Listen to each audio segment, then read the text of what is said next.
Dr. Anthony Fauci at the height of the pandemic telling the public in February and August of 2021 that it was safe for pregnant women to get the COVID vaccine. Text messages released from Fauci's phone from around that same time show him privately raising concerns about the vaccine's effect on pregnant women. Fauci telling then CDC Director Rochelle Walensky and Surgeon General Vivek Murthy, quote, since many people have significant cytokine storm and fever after the second dose, this theoretically could be associated with miscarriage in the first trimester. I want to bring in one of the senators leading the investigation into Fauci, Wisconsin Senator Ron Johnson. Senator, you and Senator Rand Paul, you released these text messages. So what more can you share now on your investigation into Dr.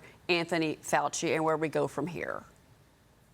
Good morning, Cheryl. Of all the quotes of Anthony Fauci, probably the one you played where he said there were no red flags is probably the one that gets my blood boiling the most. VAERS was being deluged with the reports of adverse events.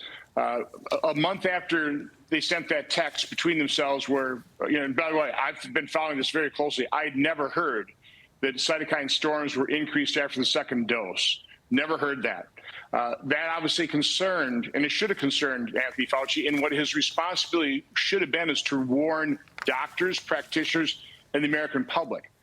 But an even more egregious negligent action was the fact that Peter Marks, about a month later, was warned that their algorithm that they used to analyze VAERS was going to hide safety signals. Using a new algorithm, about 26 days later, they were shown dozens of safety signals, including sudden cardiac death, pulmonary infarction, which Anthony Fauci suffered from himself in June of 2021, different types of strokes, Bell palsies. There were red flags all over the place, starting immediately. The contractor that they used to input the VAERS reports was, their worst case scenario was 1,000 VAERS reports a day. They had an order of magnitude more reports than that. They had to hire like 290 additional people just to input VAERS reports. So again, the safety signals, the red flags were screaming at these people. And you got Anthony Fauci there lying bold-faced to the American public. Oh, we're not seeing any red flags. The only way you couldn't see them is if you close your eyes and ears to it. Well, I watched the hearings when Dr. Fauci testified 111 times. I'm pleading the fifth. But you and Senator Paul, working together on this and really leading the charge here, you've sent this criminal referral for Fauci to the DOJ. And Rand Paul argues that Fauci pleaded the fifth 111 times in a Senate hearing weeks ago, that's contempt of Congress. You voted in favor of holding Dr. Fauci in contempt. I'm curious what you think if the DOJ is going to charge him. And also, Senator Paul was on with Maria, and I think this is important. I want you to listen to what he told her about the destruction of records. Watch this. What we've discovered is that Anthony Fauci was destroying federal records and was encouraging other people to destroy federal records. That is a crime. He testified to the House a year ago and said he wasn't doing that.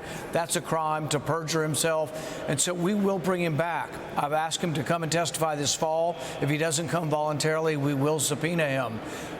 The question is he immune because of the pardon? I think that needs to be challenged in court. So two questions here, of course, about was the pardon actually the auto pen? Can that be challenged? And do you think that the DOJ will charge him? We'll see what they'll charge him on contempt of Congress. Other state, Florida's AG is looking at this. Tommy Tuberville becomes the governor of Alabama. He certainly wants to look into charges. But again, I don't mind focusing on Fauci because now the news media is actually covering some of this stuff. But, for example, Tom Shimbakuro, he was the head of safety surveillance for CDC. He destroyed federal records. He deleted emails, unfortunately, at the guidance of the general counsel of HHS. But they not only deleted them on his devices, they deleted them apparently from the HHS server. Okay, so no, we're starting to find evidence of all kinds of record destruction.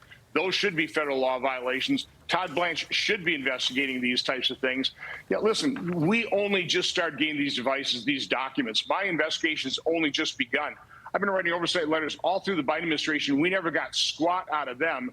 Thankfully, Bobby Kennedy has forced HHS, from my standpoint, against resistance within his agencies to start giving us these documents. We only got the phone last week That's subject to our subpoena over a year ago.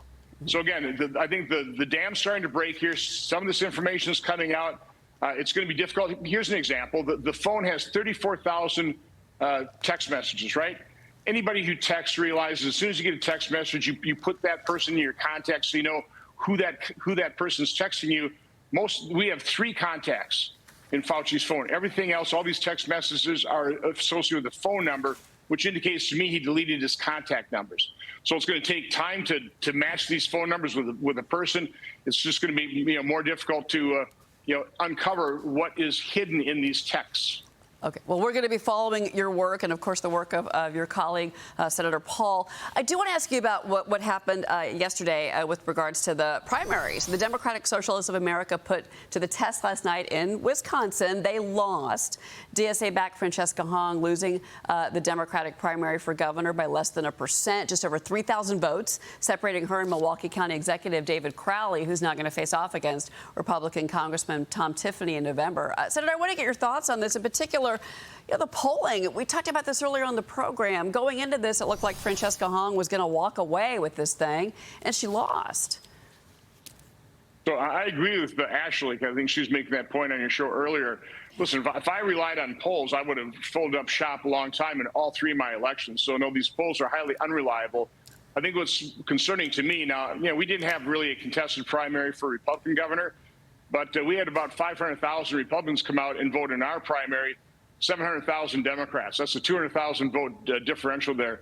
That's what ought to concern Tom Tiffany. And of course, now he's not going to run against Francesca Hong. He's probably going to have a more formidable opponent. So President Trump is going to have to encourage the people that voted for him not to vote for socialists like they did in New York, but to vote for Republicans so that he's not facing impeachment charges in the House and that we can retain a majority in the Senate. And without him on the ticket, his voice is going to be important, and he'll be using that, obviously, in other ways. Senator, before you go, real quick, I got to ask you, you unveiled the Senate's budget blueprint before you left for August recess. Now, this would greenlight tens of billions of dollars in spending for the military, farm, election integrity measures. Are there any spending offsets? And do you think the Senate can get it passed before the midterms? The window, as always, is tight on the calendar. Yeah, before the midterms would be difficult. We decided collectively between the president, senators and House members, let's work on a far better reconciliation bill than the skinny one that we brought to us that had no pay for us. So again, I'm looking forward to working with Budget Chair Arrington, Speaker Johnson, Leader Thune, and President Trump and his team. Let's do a far better job of providing the support the finest among us deserve in the military, but also do whatever we can using reconciliation to pass some election integrity. The reason we didn't pass the Save America Act isn't because of Republicans, it's because Democrats refuse to vote for any election integrity measure because they want to make it easy to cheat. Go figure. Senator Ron Johnson, it's always great to have you on the program. Thank you for joining me this morning. It's great to see you, sir. Have a great day. All right, we'll be right back, everybody.